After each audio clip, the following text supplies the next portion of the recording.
Welcome to LFG with JJ, the podcast that helps you level up your CX game by navigating CX and AI technologies. I'm Juan J. Singh, the CEO of Zinc3, the AI-powered customer experience platform providing LFG with JJ solutions that turn every human into an expert. 700 plus companies across 54 countries trust our solutions to boost their contact center proficiency, enable their customers to self-help, improve their internal processes, and more with Zinc3. Todd, great to see you. We have Todd Sale from FleetCor, who's the SVP of Customer Experience Operations team. Excited to have you here, Todd. Would love to jump right into the podcast with you telling us who Todd Sale is. I know you have a unique background, so I'd love to hear about your background and learn more about Todd Sale. Sure. No, I'm super happy to be here. Thanks for the invite. So who is Todd Sale? Well, I started about 30 years ago. I needed a job that had health insurance because I had a baby. Wow. Turns out I'm still working for the kids, I feel like, but it all started 30 years ago because I needed a real job. I was a blue collar, roofing houses, working on cars, doing the things that I actually enjoyed, but needed a real job. So I got a job as a call center agent, and I chose this job because it had health insurance like right away. And that's really how I got my career started. And in a lot of ways, it sort of is a lot about who I am because I started at the ground level, never really, it took me 15 years to get a college education, which is way too long. I don't recommend that. It wasn't always a pretty career. When I had first started, I wasn't even a month into the job and got called into the director's office to listen to a call. And boy, listening to this call, I was just getting, quite a hard time from the caller and thought, man, I'm doing such a good job. Like I'm really handling this call well. Little did I know that at the end of the call, I might have said some inappropriate things about the caller. That was recorded. Fortunately, the caller didn't hear it, but my boss's boss did. So I kind of attribute my career to the grace of a leader way back who could have fired me and probably should have, but didn't. So, starting in that, entry-level position, I just was really all in. And I don't really know why I was always all in, but I've always been all in every job I've had. I've probably been underqualified in just about every job I've had, but then been able to kind of, catch up to those qualifications by, just taking every day, one day at a time and learning every day. And, you're really, at least for me, I'm never really satisfied. I'm sure my people aren't super happy about that, but that's also, I think, served me well in my career.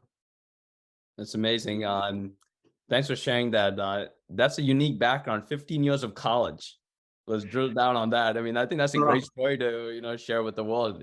I don't know that that's normally I've seen 4 years, 5 years, 6 years. But well, 15, listen, it's you nothing. made it, but I'd love to hear about it. When you do 4 years and 15 years, it's because you ran out of money as a freshman, Mhm. was too dumb to go into military because that would have certainly been a lot easier than the path I took. Then you start having kids early in life, and the next thing you know, you're trying to juggle, daycare and college cost and kids' baseball games. And I just took a really slow, long path to getting my college education. I like to think it served me well because towards the last part of that, I was a working professional, and I feel like I got a lot more out of the education. But I don't recommend that path.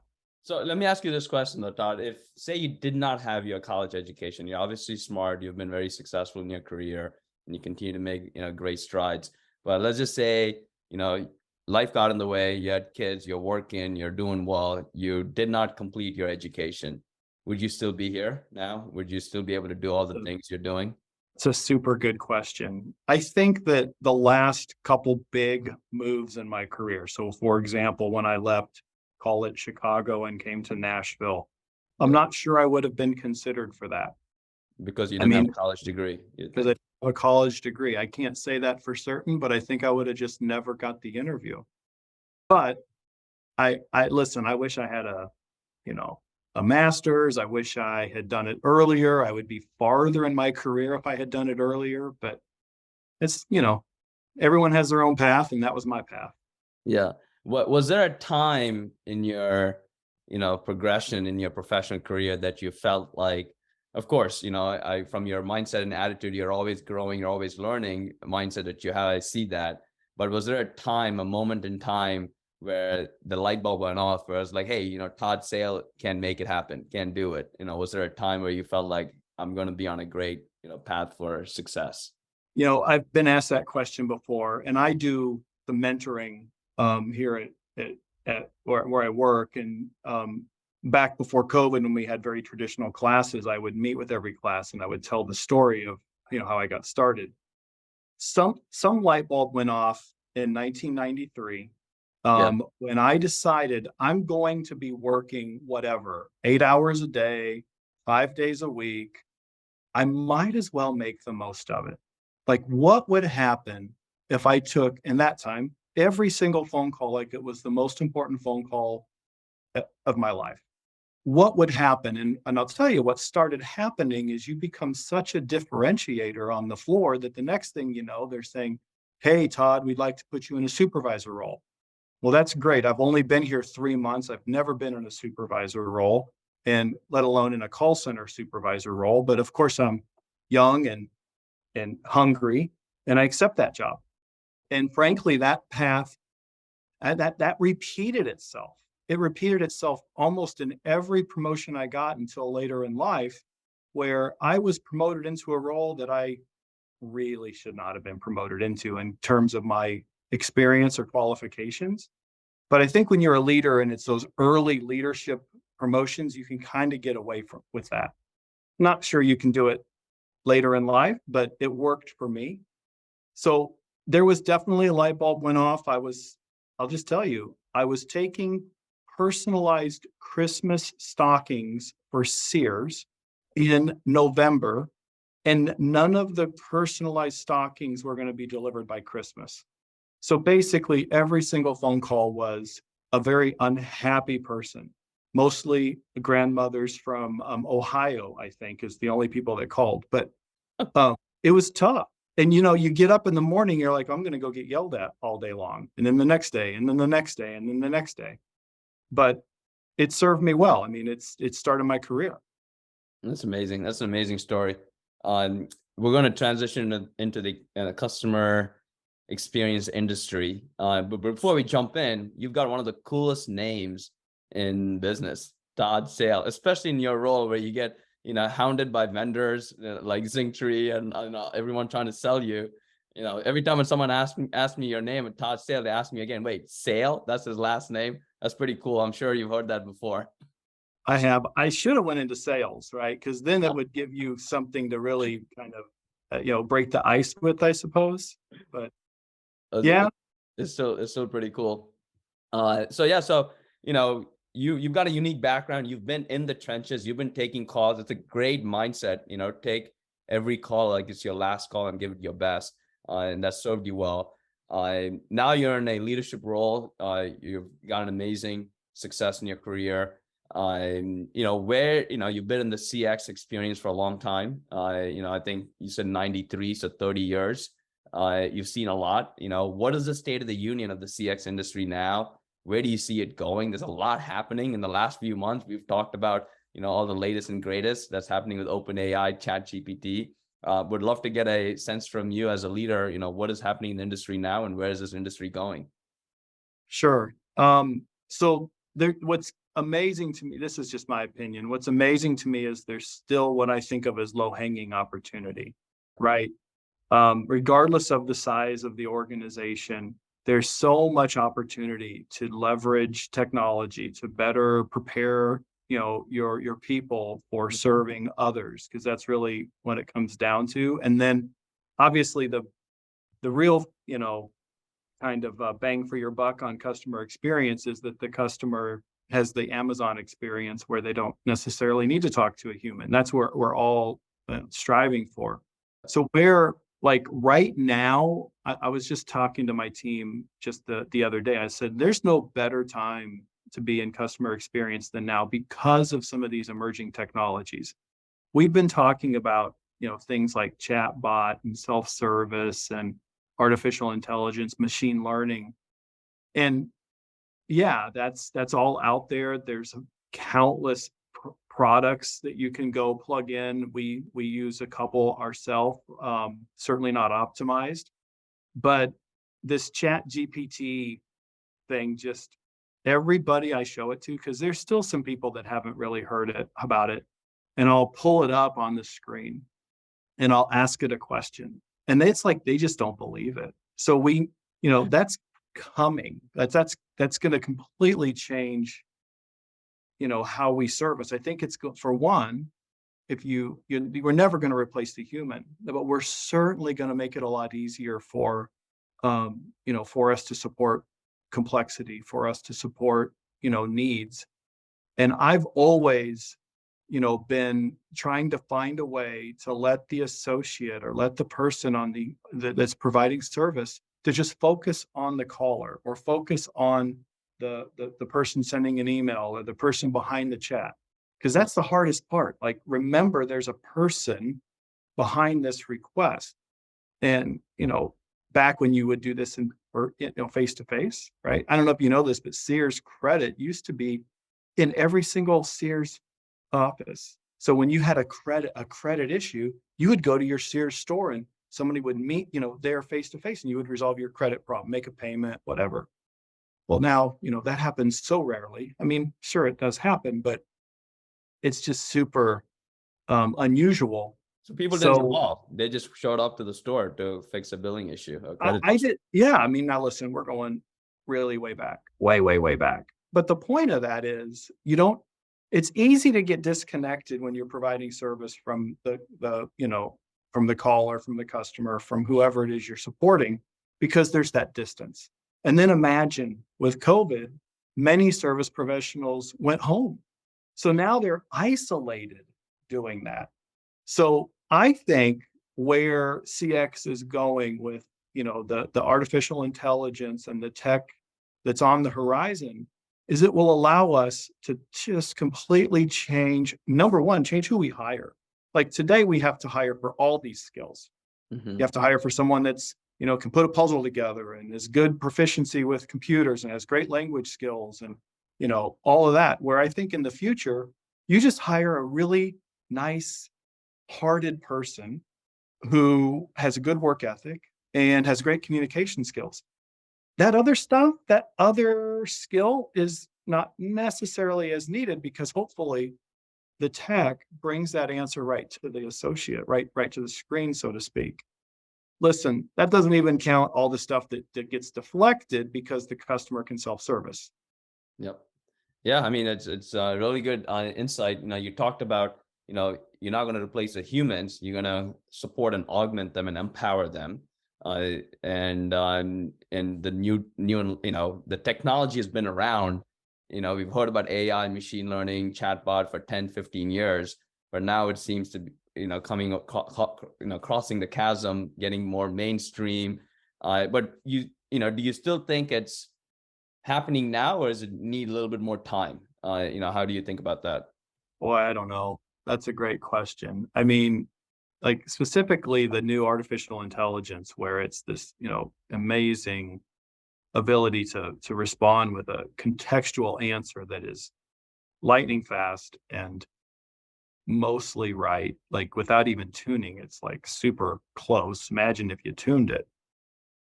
In terms of timing, I really don't know. I think the really big operations, like the folks that have 20,000 agents, well, they will have the funding and they have the ROI to go make it happen. And they're probably going to be on it very quickly if they're not already on it. What I don't know is the more, smaller players like me, we have just say we have 1,000 agents. Well, you have to think about things differently with 1,000 agents. And I don't have 1,000 associates taking one kind of call. I have 1,000 associates taking, 100 different kinds of calls potentially. So I don't know. I think I think it's like everything else. It kind of comes along a little bit slow and then this thing just explodes. I believe that's what's going to happen. No, well said. Well said. And you said you talked to your team recently about, how exciting it is to work in this space now. It's a hot space, especially with the latest and greatest tech innovations that's happening. I think customer experience, customer support can benefit tremendously from it. So it's a great space to be in. So tell us a little bit more about your day-to-day job. You've been at FleetCor for some time now. You've progressed in your career within FleetCor. You're a leader within FleetCor, and leading their customer experience and operations team. And what does your day-to-day look like? How has technology impacted your role? What are the current tech stack you use? We're excited that we're partnering with you at Zingtree. So, hopefully Zingtree is supporting you. So just like to learn a little bit more about your day-to-day and, what's working for you. And let's start with that. Sure, sure. So, well, my day to day is really managing, across a diverse set of products in a pretty diverse org as a shared service. So, said differently, I just have a lot of bosses. I have a lot of stakeholders, and more importantly, I have a lot of associates that rely on myself, my leadership team, and all these stakeholders. If you think about it, these associates rely on us for their own livelihood and for their own kind of job enrichment and for us to help them in the difficult job, because these jobs are tough. Um, I'm not complaining about my job, but I can tell you that that associate role is a hard job because you never know what the next customer is going to say. Um, Everything is measured, and everything is measured even in seconds. So it's a tough role, and then to lead that is also difficult. So where I spend most of my time is trying to stay ahead of changes. We're an organization that's very dynamic, constantly changing, and if we're doing a great job, that means our associates are ready for any of those changes. That's probably the biggest thing that we work on is readiness for change. The other thing that we focus on is just what I think of as just continuous improvement. You're never really satisfied with the customer experience. Mhm. Um, Even Amazon, who arguably has the best customer experience in the world, has challenges. I mean, we're probably all customers of Amazon, and we've had some misses now and then. So when the best of the best has challenges, then you certainly know you have a long way to go, and we have a long way to go. So that focus on continuous improvement, focus on that associate experience, and then you had asked kind of what our tech stack is. And well, let me just start with we're a nice in contact kind of ACD telephony platform. We use Salesforce for CRM, for chat and email, case management. We've been with NICE not even a year, but so far so good. And then of course been with Salesforce for many years. We are starting to use Zingtree, and in my org, there's pockets of my org that have a year plus experience with Zingtree and are super happy. My group just started using Zingtree in the last, call it 3 or 4 months. And where we're spending all of our energy right now is we've realized the capacity of some of this tech. And we have to get the foundation right. So Mhm. we're sort of moving slow to go fast. And I've been blessed to work with some amazing people. I got to tell you, the working with Zingtree it's a lot of effort because it's forcing us to look at every process. It's forcing us to evaluate that process. It's forcing us to think differently about every contact. There's personas behind the contact. It's Sure. forcing us to think about the risk of every contact, because now, instead of educating somebody and they make a judgment call, which of course is what we do all the time, we're giving the associate a little bit of an out to just follow the screen. So it's got to be right. So fortunate thing though is not just having some amazing people, super talented and incredibly dedicated, but they are almost as excited or more excited about the Zingtree platform than I am. So it's kind of easy. It's like you just kind of wind them up and then step back and watch it go. So where we're focusing on just earlier today, we're focusing on that foundational work. And then how do you boil the ocean? Because we want to put Zingtree on every desktop. We want to maybe not fully script every conversation, but we want to script most of them. Yeah. And the most important and valuable part of what we're doing is the insights. So, all these stakeholders I mentioned, they all are asking, well, how is this working? Or what have you heard about these kind of challenges or these things that might happen to a customer? And they always want data. And listen, Salesforce can give you data. There's nothing wrong with that. And we use Salesforce for data. But when you can put together a very precise model and then measure it, it changes everything. I got to tell you, we did something over the last week, and the calls are coming in today. And I'm in a staff meeting it's a $1 billion business head. It's a $1 billion business. It's one of the businesses I support. And they were asking me questions, and I literally had a report up in Zingtree, and I was hitting refresh, like every 30 minutes, refresh. So I knew he was going to come around to me and ask me this question. I wanted to be able to say, well, today, in the last 12 hours, here's what's happened. When I, came around the table, and sure enough, the question came up. It was pretty cool to be able to say, look, this is what we know as of 1:00 today. And it'll evolve. And, we think that having this more precise data that's that kind of real-time, low effort, low code, we think it can actually create more value than all the other things that potentially can be a part of Zingtree. So yeah, that's how I spend my day, trying to keep people happy, trying to help my associates, trying to leverage this great tech that we have. We have a lot of great tech, trying to optimize that and then learn. You asked me earlier about Chat GPT. I'm still trying to figure that thing out. I just know it's amazing. I don't know how we're going to apply it, but we will. Yeah, no, that's great. No, thanks for sharing that. On Zingtree, thanks for talking about Zingtree, but I'd love to just get your thoughts on, what is your message to Zingtree Nation? What can Zingtree do better? Where can we take our, platform as, a great partner to, you and FleetCor? Yeah, so absolutely. I'd love that question. So I would love, if I could do things differently over the last 4 or 5 months, I would have liked to have been part of a user community where I could have learned a couple things that I learned the hard way. And, I was overly ambitious to just go throw some stuff up and help associates. And by the way, it was super effective. What we did in our pilot was super effective. We actually had agents basically building trees. Well, that's great until you step back and say, hey, I want to put this on every desktop for every kind of phone call. I want to put it in back office. I want to be able to extend it out to other departments.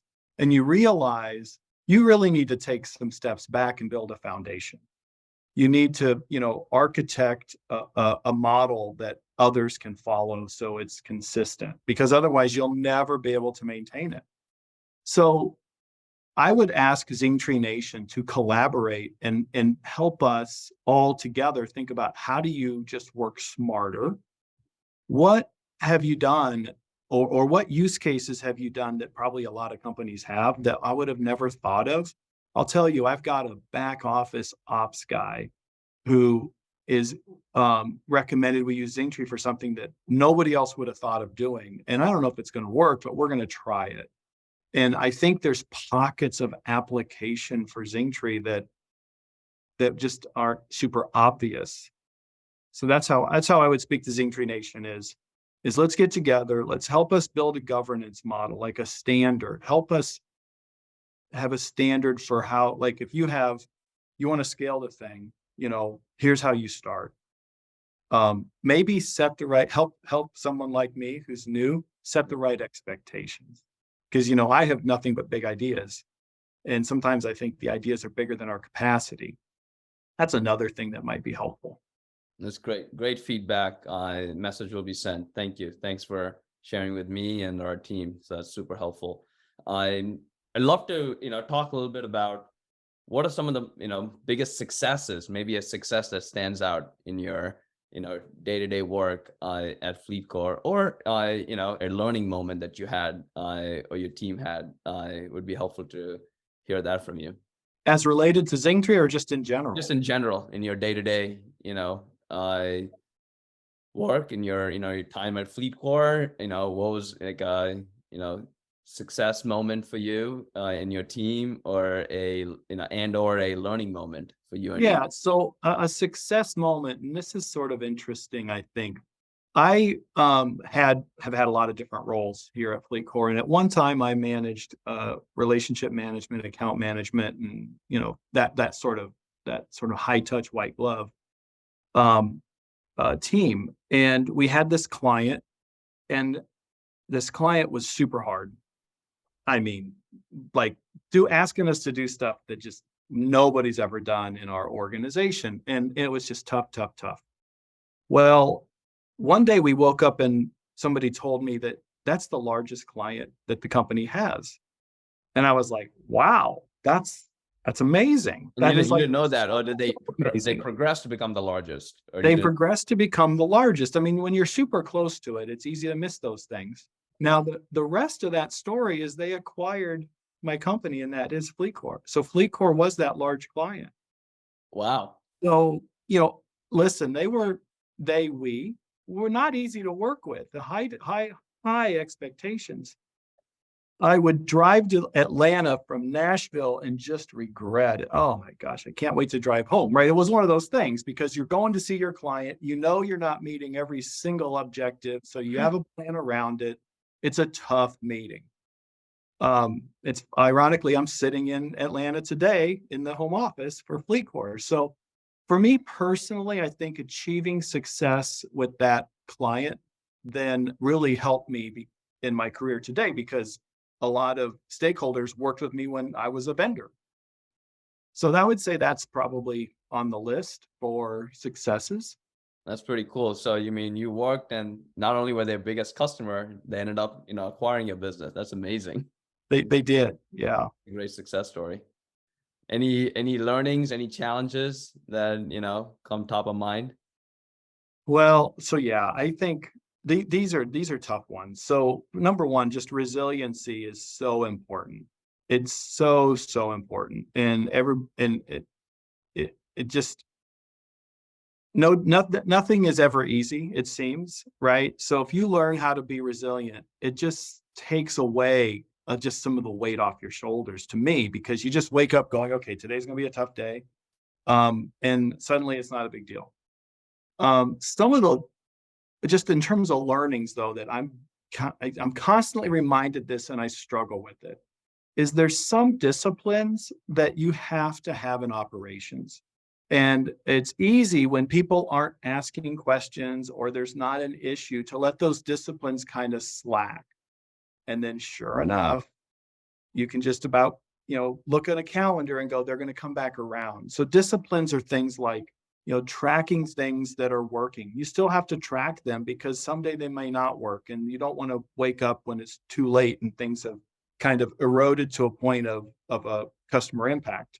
So to me, learning in my role is just to maintain that discipline to even when things are good and you're working on the hard and bad stuff, you got to have discipline to keep on top of even the good stuff and make sure that if it when it's going to fail one day, just be on top of it. That's great. So we're getting close, to the end of this podcast. I've got a few more wrap up questions here. From our conversations before, and feel free, to say you want to pass on this question, but from our conversations from the past, yeah, I still remember something unique about you. You said, as your career was progressing, you're interviewing at different roles, and there were some interesting opportunities that you had, or you had an interesting opportunity which you passed up on, or didn't follow through on. And I thought it was a pretty cool experience that our viewers would enjoy hearing from you on if you're open to sharing the opportunity that came to your table, and you went through the interview process, and you decided Oh, not to go down I that I path? mean, listen, this is like on the list of the things never, never, never, don't do this, don't do this. So I'm in my career and I got moved from when I left Sears, I came to Nashville to work for a home shopping network that just through bad luck, including Hurricane Katrina, this shopping network basically shuttered. And so now I'm in Nashville. My family's in Nashville. We come from Chicago and my family loves Nashville. So I was looking for work and I came across a company that Apple was aggressively pursuing me. And this is in 2004, maybe 2003. And they wanted me because I had this great track record and experience with work from home and remote associates. So I was kind of a unique candidate. And they really liked me and they were recruiting me hard for this top secret project. They couldn't really tell me much about it. They said it's kind of like you take your flip phone and your iPod and imagine them together, right? Just imagine what that would be like. It's kind of like that, but I can't tell you about it. And we need someone to come run our at-home kind of, operation, or at least be part of it. I don't think I was running the whole thing, but certainly be a significant part of it. And they wanted me to move to California. And the California thing was like, no, not moving my family from Nashville to California. I'm positive it's beautiful. I'm positive I'd be retired now if I had made that change. But I didn't make that change. I could have been part of launching the iPhone. That's Can you amazing. imagine? You would have had I don't know. Did they get a lot of support calls back in the day? I'm Uh, sure they did. I can did tell they? you they get a lot of support calls even today because I've hired some of their leadership and they still have at home model. And, so imagine you're, going through life and you're seeing Apple stock and you're seeing Apple just completely change from where it was in the 2000s, which was like a novel thing, right? It was Yeah. just like this novelty thing. And it's gone through a downturn, and Yeah. Yeah. And you could have been back part to of that. the I CEO. mean, ugh. Anyway, so Yeah. don't do that, right? But that's a unique experience. That's great. Thanks for sharing that story. Yeah. So what do you do in your, when you're not working, when you're not with your family for, any time off stuff, what do you guys like doing as a family? I know I play a lot of pickleball now, right? So I don't know if you've played pickleball. I know it's starting to get very popular in Nashville from what I hear, but I don't Yeah. know. What are you into? So I played pickleball once and I watched it. I thought I'm going to be killer at pickleball. Turns out I'm not. So one and done. I'll We'll play have it to play. again. We'll have to play next time I'm there. Yeah, yeah, for sure. So my son is a golfer, so I go out and golf with him, but I would not call myself a golfer. My family enjoys going to Minnesota and fishing. That's sort of our thing. We do it in the summer, and we look forward to that once a year. But what I do, so I'm a car guy.